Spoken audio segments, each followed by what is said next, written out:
What's going on, guys, and welcome back to Supper in a Can. We're back at Valdoro in the Chongate, and this week I'm joined by the real deal, Mr. Mark Dallas himself. Welcome to the show. Now, Mark, without further ado, let's get a munch. Just ride with it, like, go and get live with it. But anyway, Mark, let us know about the order. Oh shit, we're going? It's a new one, we're going. We're straight in the go. Right, okay. It's different from the usual fish supper that we've been getting the past few times. Right, so I like a sausage supper, unless I'm by the water. The River Clyde doesn't count, right? Eat a fish out there, it's the last fish you'll ever eat, right? I always liked the sausage supper, mate, and I think it started at school, because school meals I think are meant to be healthy now, but they weren't when I was at school. Like, it was everybody went to the chippy at lunchtime, and we'd always get a sausage supper because they'd done like a lunchtime deal. Yeah. So you get a sausage supper in a can. Much are you paying for that? I think it was like £3 or something at the time. Aye, that changed Wow. days. I'm very old, mate. I'm 39-year-old. But that's lovely. You rating it, the Valdoro chippy? Oh, aye, mate. What would you rate it in terms of chippies that you've eaten before? I love an old school Italian style chippy. I think they're the best. What's your local chippy? Where are you going to normally? Well, where I stay, there's one called Chip Chicken. Big up the Chip Chicken. Yeah, It's shout them out. just off Annie's Land Cross, and it's won hundreds of awards and stuff like that. Oh. But aye, it's brilliant. Expensive? No, surprisingly no. Where else do I like? I like Philadelphia. That's the one up near where I went to school. That's still there. Right. Still going strong up at Summerston. Class. Philly's good. What do you think about the chippy tomato ketchup? You fucking with it? Love it. Nah. Yeah? Love it, mate. Love it. I heard that you drink your iron brew out of a cup, I do. and that's because of Rat piss. rat piss. Here's the thing, mate. You're a young boy. You feel like you've got the world at your feet. You're strong, right? But see, when you get older, you fall apart like a clown car, right? So, you need a bit of rat piss in you. Yeah. Aye, build up your immune system. You don't want to be 70 years old and everybody's like getting pneumonia for a strong breeze. Is this the day that we're accepting it then? Is that what you're... If that's what's on it, mate, it tastes fucking delicious. I back it for the first time then. Chin chin. There we go. Do Iron Brew sponsor you? They don't. I know. Did he follow you? They do. No, Iron They Brew, like come on. Instagram. Come on now. It'd be a drop in the ocean for you to give this boy some money. The amount of views he gets on TikTok, come on to fuck, man. Give him some Let cash. them know. We'll Give him clip a it. sponsorship. Do it. And He's if he's giving you got free promotion. Give him a helping hand. One Glasgow institution to a future one. Do it. There we go.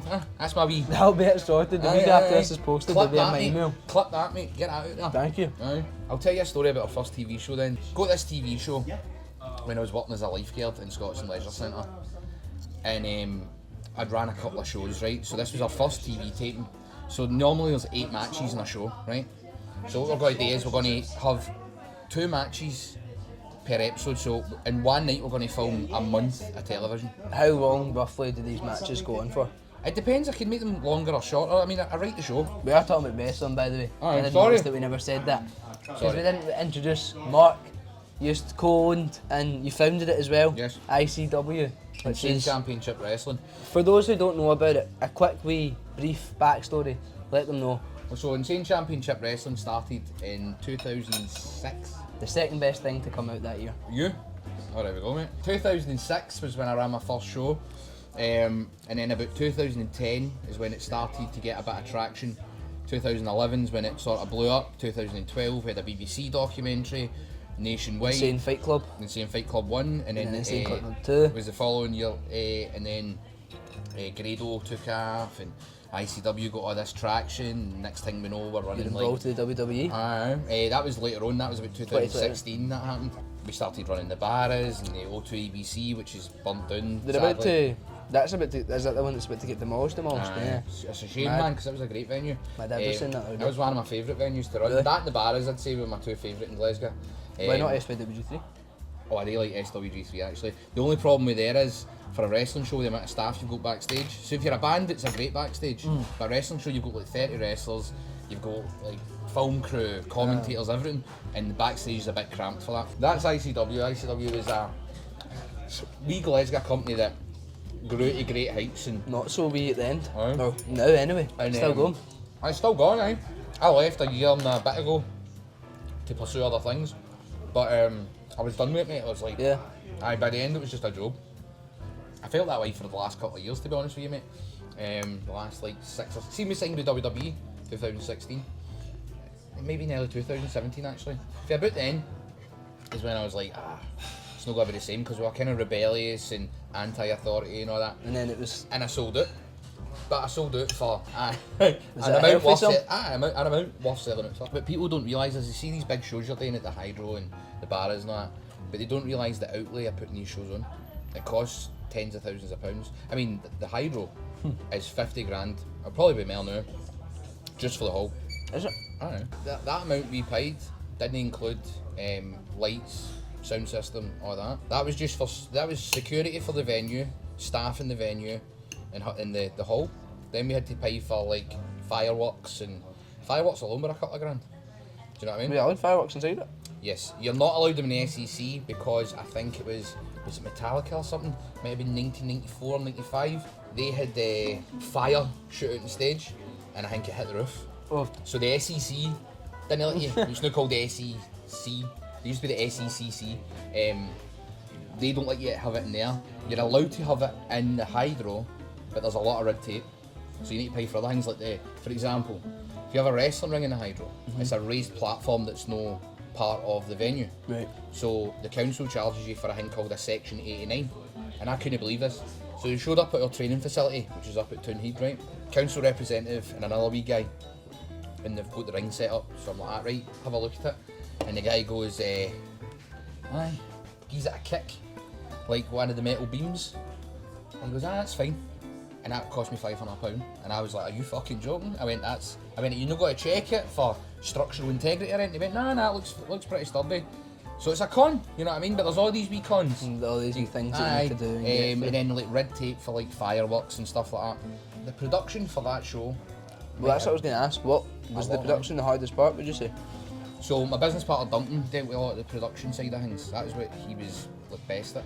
He's a promoter for Triple G Music, right. The big music company, and he runs the Hydro a bunch of times a year. It's the alternative style music, stuff like that. And he would oversee that, but he would like run it past me like, this, would you want the stage to look like? Would you want this and that to look like? And then he'd set it up. He was brilliant at this job. Like, he was like world class. Like your setup on camera looked incredible. But then you've got things like cameras. Cameras cost thousands of pounds.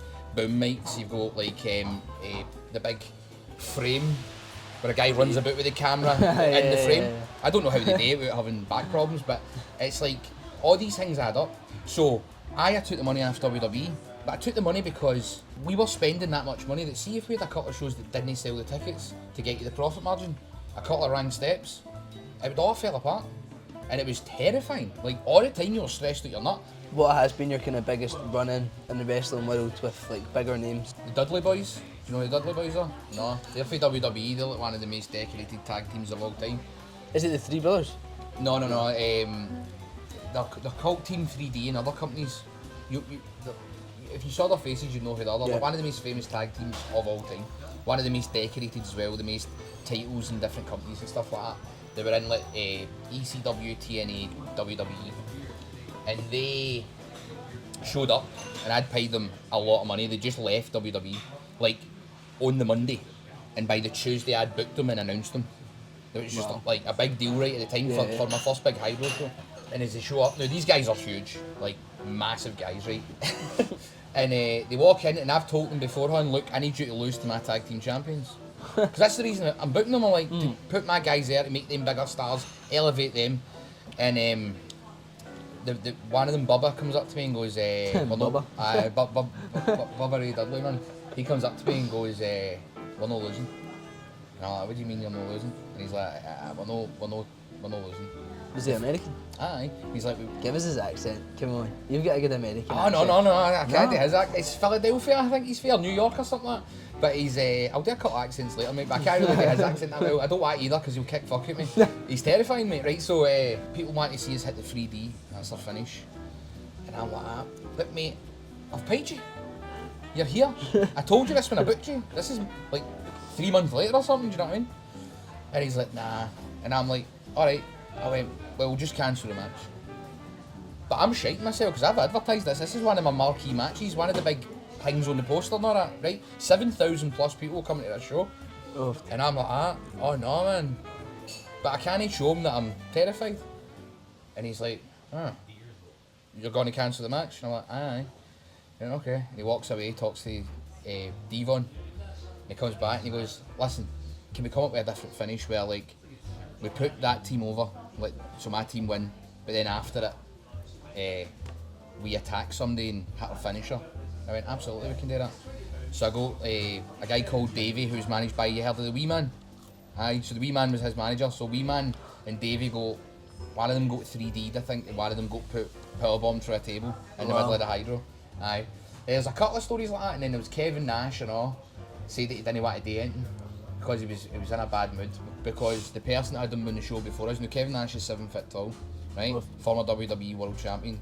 He was a great guy, to be fair, but I understand why he was in a bad mood. He was in a bad mood because the people that booked us before him in Dublin or Belfast, whatever it was the night before, had booked the domestic flight to Glasgow on a normal seat. This guy's 7 foot tall. He's a superhuman looking guy. Oh yeah, so those he's flights are tiny. Yeah. Right? So he's raging, and I ended up having to say to him, "Look, mate, I've booked you. You're doing this." And I think he kind of respected that. And then at the start of the show, there was Chris Toll was standing there. Do you know who Chris Toll is, the wee guy? He's been in like Scott Squad, and he's in the podcast with Grado and Shell Soup Bob. No, that's my best pal. One of my best pals. I always forget his name. I know exactly who So you're he was talking my about. wee sidekick at that time on the shows, right? And I had a few other guys there, and I was going to open up the show. This was another hydro show, and Big flex when you can say that. I know, I've had 3 of them, mate. I don't like bragging about it. But I've had Barrowlands Hall of Fame and all, but who's counting? And I goes like that to him. Listen, mate. I went, I've got all these things I want you to do on the show, because he's meant to be the commissioner, he's no wrestling. He's meant to be coming out during the event, changing things and going, this guy's going to face this guy and all that. Right? He's meant to be the enforcer, and then at the end of the show get involved in the main event and but fuck it, somebody and everybody will go nuts, right? So I've said, I've got all these things I want you to do throughout the show. And I went, if I go out here to open the show and introduce you, and you're happy with my introduction, just give me a wee nod, and that will let me know that you're willing to do all this stuff on the rest of the show. Because at this point, he's no cracked a light that he's going to do anything. He's just going to come out the start and do the bit at the end and no do the stuff throughout the show. And I'm like, I can't believe this, I paid all this money. And I go out, do this big introduction, but before that I go like, see the wee guy there, Toll? He goes, yeah. I goes, I've got this funny wee bit we want to do.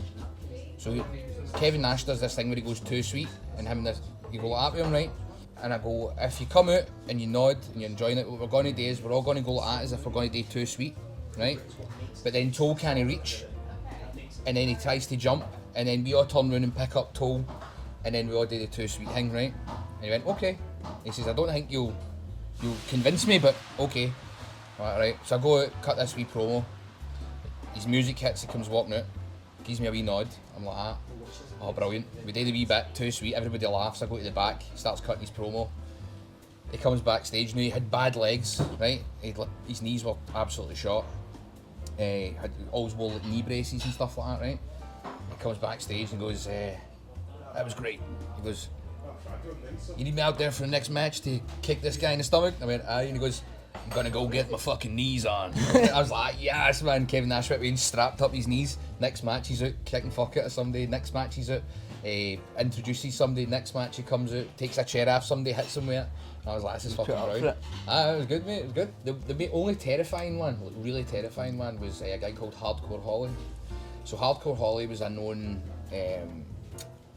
don't want to say bully. So I've got him losing on a show at the garage, right? A big Drew McIntyre's there. And he's fighting, Hardcore Holly's meant to be fighting a guy called Chris Renfrew, right? So Chris Renfrew's meant to win because one of his teammates has got to come in with a snooker ball and hit Hardcore Holly in the back of the head with it, which will knock him out. So it doesn't make Hardcore Holly look bad, right? It's like you got a sneak attack, it doesn't make you look weak, because that's what they care about sometimes. I've been backstage and talking to him and I go, right, so this is the finish, this is how the match's going to end. You're going to lose. And he went like that, looked at me like this, right? Cricked his neck, mate, and his neck went like that, and I was like, oh my god, I'm going to get leathered. Honestly, I was sitting there going, he's got to boot fuck at me, like right now. I've heard stories about this guy, I'm like, I'm going to die, man. Drew comes in there, he's like, whoa. He's like, hardcore, man, just wait a minute, Dallas, right? He's like, Dallas, please, just tell him what the finish is. And I'm like, somebody's got to sneak in, hit you with a snooker ball. And he goes, okay. Walks away. And I was like, oh my God, Drew, I thought he was going to fuck at me. And he was like, so did that, bro. That's why I ran over here. I was like, fuck you, ran over. He actually does. That's his pure, that's his spot on Drew McIntyre impression. I'll tell you a belter story about that, right? So we started training together when we were like 15. Aye. So in Falkirk, and then he got signed to WWE when we were quite young. Maybe about 18, 19. Oh really? I thought he was like newer to WWE. No, he got signed first, then released and came back to my company, right? So when he was signed, we just moved into the city centre, right? We just left the first venue we did, which was called Apollo 23, which is where Walkabout is. I've heard people talk about it. Is under, it not there anymore? Yeah, it's under Walkabout. It's in a comedy club now called Highlight, maybe? I don't know if it's called that anymore, but it's still a comedy club. And we'd moved into the Classic Grand, right? So Drew had been gave some time off work. So this is the first time he'd been home. So when Drew left, he was for air, just normal Drew. We used to go out and get mad with it together and all that, right? He comes back, and he's not allowed to be on the show, but he's got to hang out backstage, right? And he's back for a couple of days, then we're going to go for a drink. He gets out the motor in the car park in the tunnels, railway tunnels, and the back doors that lead into Classic Grand. And he's wearing a white suit, right? Like a fucking... Oh, white? A Colombian or something, right? And I'm like, he's fair, right? He's press with you. And I was like, what the fuck are you wearing? What, no top on, just like a gold Cuban He chain? might as well have been, And he's like, hey bro, what's happening with your voice, mate? He's like, what do you mean what's happening with my voice? I went, this is how I talk. And I'm like, no mate, no, you're banding me up. And he went, no.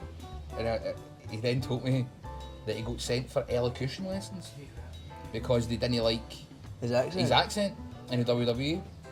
So I don't know if it was a mix of that. It's a pure Gerard Butler accent. Aye. Like, that is what it's like. But I think it's a mix of the elocution lessons, living there and all that. But I've got mates that have lived there for a couple of years now that work for WWE, stay in Florida. And all their accents are still the same. Like, Big Wolfie still sounds like he's from Denison, you know what I mean? So I don't know how his accent changed so much. No, but anyway, this is what happened, right? So we go out that night, have a great night. Next day, I wake up, go into the living room, he's lying on my couch. And I'm like, what you want to do? And he went, got to get back on it. And I'm like, aye, sound man. I went, let's get some food first though. So I was staying down at Finniston at the time. So we go downstairs and there's a wee roll shop, right? So we go into the roll shop, I'm hanging, man. I'm like, we'll get a couple of rolls and we'll go into the town, get some lunch and get back on it, right? Get a couple of pints and that. We go in, I'm like, just get 2 rolls and sausage and a roll and taxicon or whatever I say, right? I go, what you want, Drew? And he goes, as if he's forgot how to order at a roll shop. And he goes, give me the same and just throw an extra beef patty on there, right? And the woman behind the counter goes, a fucking beef patty? And she's like, Sheila, come out here. Say that again, son. He's like, pure embarrassed. I'm like, I know, a fucking beef patty. What the fuck's he talking about? Has that been mad for you, seeing his growth from like someone you were pals with to now the global superstar that he is? He's not changed at all. He's still the exact same person. Do you go out? Have you ever been out to watch any of his fights? I've been to 1 or 2 in America. Did you go to the big one recently? No, I went to WrestleMania 2018. What was the one that was in Glasgow? No, I didn't go, right. That's what I'm talking about. I didn't go to that Clash at the Castle. Yeah. But I was on the screen.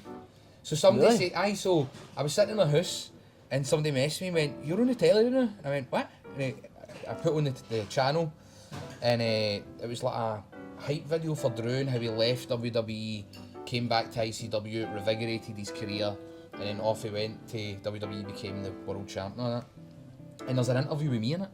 So I'm on the screen. Wow. Then people were messaging me going, I just got this big cheer in the hydro and all that. And I was like, I'd have went if I knew I was going to be on the screen, aye. So you've mentioned about the 2 BBC documentaries, the part 1, the part 2. How was that for your career at the time? Because before that you were doing well, but it was only really in like the wrestling community. But that really put you on to like the mainstream. There's that cunt for the wrestling. The BBC documentary was just, it was life-changing, completely life-changing. It's hard to explain, but TV now doesn't have the impact that it had even 10 years ago, right? You could be made famous overnight on TV, whereas now there's so many streaming platforms and everybody watches YouTube and all that stuff that it's so fragmented that there's no such thing as, you know what I mean, 8 million, 9 million people watching something, and you know what I mean, one episode or something. But when that first episode went out, it was meant to originally only be in Scotland, BBC One Scotland, right? But the BBC were so happy with the finished product that they went, we're going to put this out nationwide. So this was UK wide, right? And I said to the director, Adrian McDowell, I said, is this a big deal? And he went, mate, this is a massive deal. He went, you're talking, it's gone for like 6 million people can potentially watch it to 66 million people. I started hyperventilating and I was like, oh my god, man. And I remember when the wee BBC logo was spinning round after EastEnders and it said the wee voiceover, now we go to the World ICW. I biffed out and I was like, a bird, I'm going to go walk the dog, because I was like, I can't believe this is on the telly and everybody's watching this now, man. And I phoned Grado and Grado was like, I'm freaking out now, mate. I went, what are you doing? He went, I'm outside and all, like if you're having a panic attack. Because we didn't know how it was going to be received, right? So we go in and Grado's like, let me check Twitter. And I checked Twitter and we were in the UK 9 of the top 10 trends, hashtags. Like the trending things were about us. So one was Mark Dallas, one was ICW, one was Jack Jester, one was Grado, one was Insane Fight Club, mate, and I was just like, and then you start looking at the comments. So this was my first ever time dealing with that, mate. Yeah. Oh my god, I tasted it, mate. It got injected into my fucking veins, mate. Like, mate, this was like, you couldn't refresh it fast enough. It was like crashing on my thing when I was trying to refresh one of the trending topics. And it was a lot of good stuff, right? But then you get mad horrible things, right? You can't say horrible shit about you, you know what, right? They're just like, fucking hell. After a while you get thick-skinned and you get used to it, and now it's like, if you get on social media, you're going to get people saying, it just happens, right? But then it was like a shock to the system, like, fuck's sake. But overall, universally, a very good reaction to it. And I went out the next morning to the shop, the wee corner shop round from my house, with my boy. He couldn't have been much older than like 5 at the time. And it's just round the corner, and I got stopped 5 times, right? Now, people would take photos on their phones then, but their phones weren't as good quality, so you could still get asked for an autograph. So I got asked for an autograph walking to the shop. Went into the shop, the shopkeeper asked my wee boy for an autograph, and for years he had that up behind the counter. And Danny was like, why is everybody asking you for your autograph and photos and that, Dad? And I went, don't worry about it, son. So I went up the stairs and I was like, I think this has went really well. So then later on that day, I went to go into the city centre to pick up some ticket money, because we used to sell our tickets at the Solid Rock in a bar called Rufus Tees and a bar called The Bay that's shut down now. I was walking into town to get the ticket money, put some posters up, and just the amount of people coming up to me, I was like, this is insane. And honestly, I feel like there was our lives, that day, there was a life before it and a life after it. Yeah. And it changed everything, mate. It was so big, and we were in all the papers, and mate, I've got a stack of papers in my house that's like, see the plastic boxes you get at like B&M and that? It's like 6 of them, full, national newspapers, for like 5, 6, 7 year period.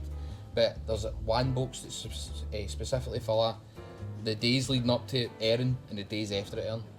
And that's like the Sun, the Record, I think the News of the World was still about then. Everything, like the Guardian and all mad papers you wouldn't expect to write about this. And it put people on the map, it put Grado on the map, put Jester on the map. Well, the final thing that I wanted to talk about that we've left until now is where I had first seen you. The iconic video that you made when you get a shite in your hood. The Fresh Prince in Mary Hill.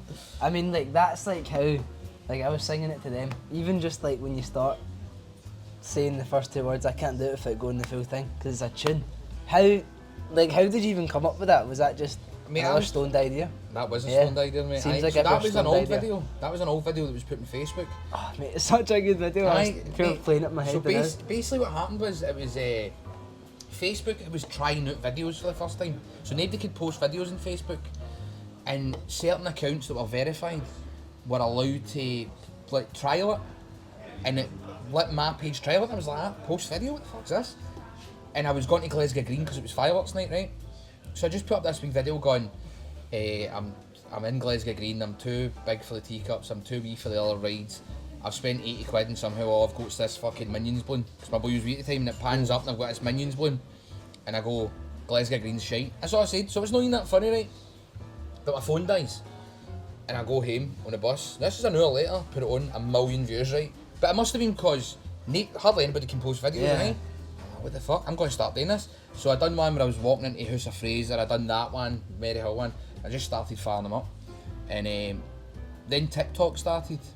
So being older. You love a TikTok. Aye, but being older at the time though, when it first started, I was like, I don't really understand this newfangled technology. So I fired a couple of videos, old videos up in it, and then I left it. And then didn't posting it again for ages, right? It was during the second lockdown and I was getting a curry for Andy's, a cracking Chinese on Maryhill Road, right? And they had their table outside the door so you had to queue outside for your food. So I'd phoned up, ordered it, I was standing outside, and this guy walks past and he goes, "Mate, that video where you're up in the Highlands." I forgot what he's talking about. Walks away. Another guy walks up and starts singing The Fresh Prince of Maryhill, right? And I'm like, what the fuck? Then another guy, now this is in the space of 4 minutes, right? And I'm like, what are they all talking about? And then I go home, and the next day somebody's dropping something off a delivery, and it's a wee guy. And he goes, "Mate, is that no way? Fresh Prince of Maryhill video, man. We used to sing that in school." I went, "What?" And he's like, "Mate, on TikTok and that." I went, "Alright." Go in the house, I checked TikTok, I'm like, fucking hell, that's got some views. And that's when I started going, well, I guess I better post on fucking TikTok then, do you know what I mean? We're back with another Geo's Unmade Challenge. That's right, it's not going away. Mr. Dallas is backing himself to take the leaderboard by his hands. You're going to try and get 4. So our previous opponent, Mr. Gordon, got 2.5. And you're saying you're going to get more than him. Well, I'll try and get 3. And how long's it, a minute? You've got 60 seconds on the clock. So the rules are, you have to have it chewed before placing another onion into your mouth. Okay. And then obviously at the end, you need to make sure, you need to show us that there's no onion left. Okay. Hiding in your cheeks. No, I love hot ones. But I'm a realist, I'll never go in hot ones. This is the closest you're going to get. Aye, this is the closest I'll ever get. Sitting in the back of a chippy, near the barras, chewing a couple of pickled onions. So the clock will start in 3, 2, 1, and we're off. So we're down. What do you think of them so far? You're enjoying it? The pickle juice normally is the first to take everyone out. They don't expect it to be so strong, but you seem to be adapting to it. Little to none facial expressions from you here. As you go in for number 2, you're back. Oof, this is some good time here. 40 seconds, number 2's down. This is some good chewing. Slow and steady wins the race. Coming up to halfway now. So there's 30 seconds left for you to get 1 more down you. You're thinking about it a lot here. We get some serious ASMR going on. They're fucking huge. 16 seconds now. Is it? Quarter of your time left. We're going into the 10-second mark here. Mark. There's 6 seconds to go. 4. I'm going to give you this if you have it. The timer is up. I'll give you a wee second to show us what remains in your mouth, Mark. I'll give him it. We'll give him 4. There's a tiny bit at the top here. No, 3. 3. My God, 4. You're huge. He's on the leaderboard now. You've taken first place. Well done, Mark. What have you got to say to next week's opponent that's going to try and triumph you? You want to come here, take my crown as the pickled onion champion? You better fucking think again, son. It has been an absolute pleasure to share this supper with you. If anyone's wanting to find you on any social medias, what's your @ Just the name? At Real Mark Dallas and Mark Dallas Glasgow for YouTube. Right. Well, pleasure, mate. Thank you very much, my man. And we'll see you next week. God bless. Just ride with it, like, go and get live with it. But niggas don't like me cause I'm nice with it. And the girl gets hyped to it, and deep in when I'm